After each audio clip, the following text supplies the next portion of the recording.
What's up, guys? Welcome back to a brand new video. Now it's a little bit quiet because of the international football. I don't think anyone actually gives a shit about the international football. Well, personally I don't. Right? But I figure out it's time for us, as Chelsea fans, as football fans, to look into our clubs and actually address the things we've been finding out in these early 3 games.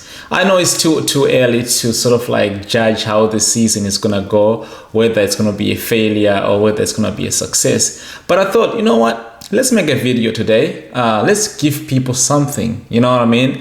And I was thinking, what kind of a video can we make today that can make sense basing on our clubs?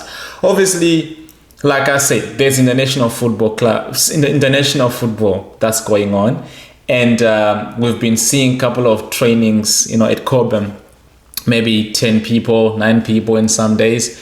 Let's talk about Sancho. We've been seeing Sancho training, and I've seen Arsenal fans, talking about how Sterling is looking good in training because he's scoring goals.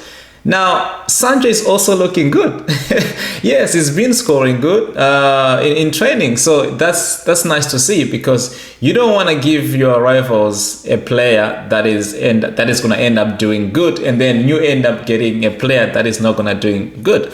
Now, I have faith in Sancho, but yeah, man, this is not even just about Sancho. This is just about Chelsea as a club. But mainly, I want to speak about obviously the managerial standpoint of the football club. So we have Enzo Maresca as our new coach. I think he's been on the job for about 3 more or less months. So let's just talk about how him and the team is going so far.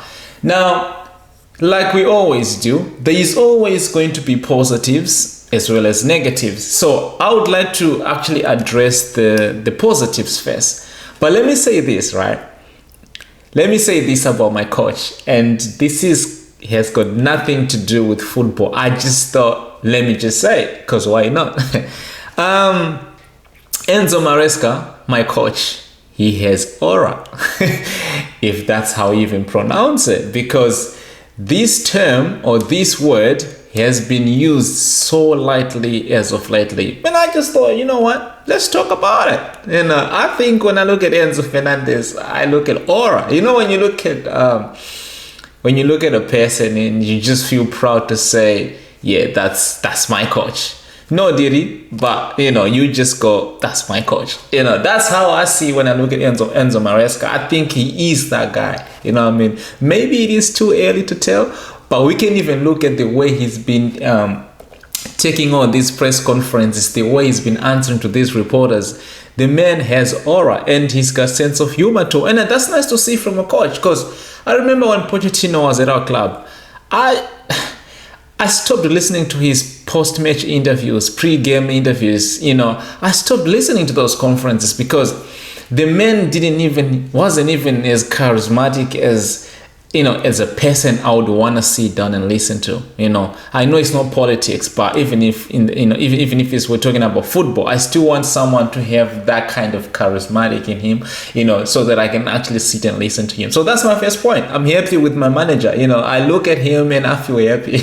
I know that's got nothing to do with where Chelsea has to go, where Chelsea, has to start winning games. But I just thought I said it. Why not? Now, let's talk about the other positive. I think our attack really looks good. Obviously, we still have to address, the goal scoring issue, because as much as we can create these chances, we are not taking them as much as I would like us to take them. Look at the game we played against Crystal Palace. We have players like Noni Madueke. The inconsistency levels is very, very, very, it's concerning. You look at Nicholas Jackson, he's a good player as well as Madueke, like I said, but the inconsistency is very, very, it's concerning, right? You look at the game we played against Crystal Palace. If we had that guy that can put the ball into the net, we could have scored like 3 goals in the first half, but we didn't. You look at Madueke, Jackson, they kept missing these simple-as chances they could have just scored. So yes, as much as our attack is impressive and we just added Jadon Sancho to it, we are going to create chances. But at some point, we are going to start paying for these missing chances that we've been. Don't get me wrong, we've already paid for it. Even the Pochettino's time at Chelsea, we were creating chances, but we were not taking them. And I think that is actually taking us into this season. We're doing the same mistake. But anyway, I don't want to make this as a negative as of yet, as I'm speaking about the positives. I'm happy that our attack is very looking like it's good. Now, there isn't much positive to talk about. Another positive before I finish. I think I look at Enzo Maresca and I look at his in-game management, right? I'm happy about that. I look at the way he twisted the team against Wolverhampton at halftime. I even look at Crystal Palace. Yes, of course, the team was a bit... I think the only reason that made us draw that game against Crystal Palace was nothing other than just not taking chances. I don't think the in-game management was bad. I don't think the lineup was bad. I just think we didn't just take our chances, and which is leading me to my next point, which is going to be under the category of negatives, right? We need to start learning how to break low block teams, right? I know we're playing West Ham in the game after the Bournemouth game. West Ham, it's a bit of they play a bit of pragmatic football, and we have to learn how to actually, let's find a solution, a way to play that can break these low block teams, because even during the Pochettino era, we were losing points to teams like Nottingham Forest, West Ham, the teams that that they're gonna come in and play as a low block. And I don't want just my team to perform when we are playing teams that don't play low blocks, because you are going to face a lot of teams in the Premier League that will play a low block. So you have to learn to find a way to break these teams, right?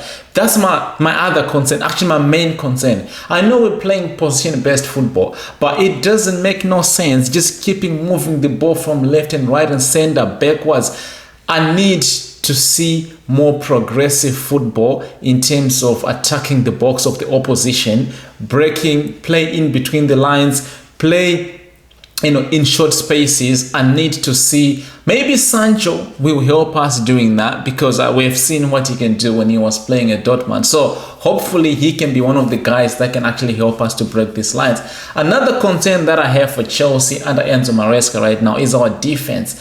We don't have Thiago Silva anymore. We don't have the guy that can command that back line. Yes, of course, his age was not at the right profile that we want to go with, but at the same time as well, we needed a guy that will command that backline. I thought Tosin was going to do the same way, but it looks as though like Enzo Maresca has got a different option for his center backs. We have seen in the past couple of games, he's been consistent with Colwill and Fofana. So I'm hoping that he's playing these guys so that they can build their chemistry, the cohesion at the back, so that maybe going forward our center backs can be as stable as other teams like Arsenal, Man City, Liverpool.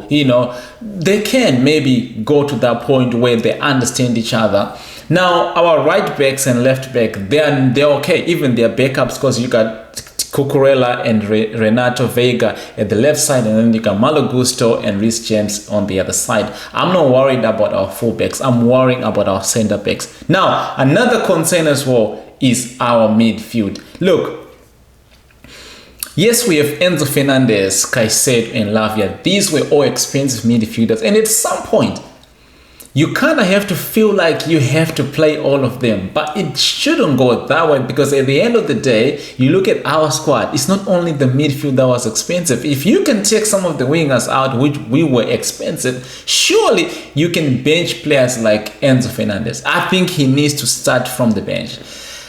I can understand that if he can start of the game just because Lavia is injured, I can understand that. But I think going forward, if Lavia comes back, if you take off the load, some of the load off Lavia, I want to see him starting alongside Caicedo and Palmer on the 10, since we play, a double pivot. I want to see Caicedo and Lavia as a double pivot, and then Palmer on the 10. Enzo Fernandez, yes, you can start him if you're resting players like Lavia and maybe sometimes Caicedo as well, or maybe in small games like the Conference Leagues or even the FA Cup, Carabao Cup, to come, you can start him. But in the Premier League, I want Lavia and Caicedo to start at most.